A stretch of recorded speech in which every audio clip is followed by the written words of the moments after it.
In this video, I'll solve a very basic issue, which is when you plug a headset into your Xbox Series S, X, or One, you still get audio from the TV speakers. And most people will want to mute them, but still hear audio from the headset.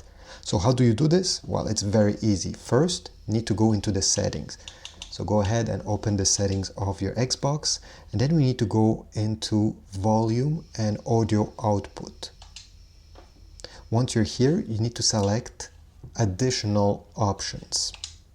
And then you need to make sure that this element over here, mute speaker audio when headset attached, is checked. And this will solve your issue. So you will only receive audio from the headset when it's attached, and the TV speakers will turn off. Thanks for watching. I hope this was useful. If so, please leave a like, subscribe, and I will see you in the next video.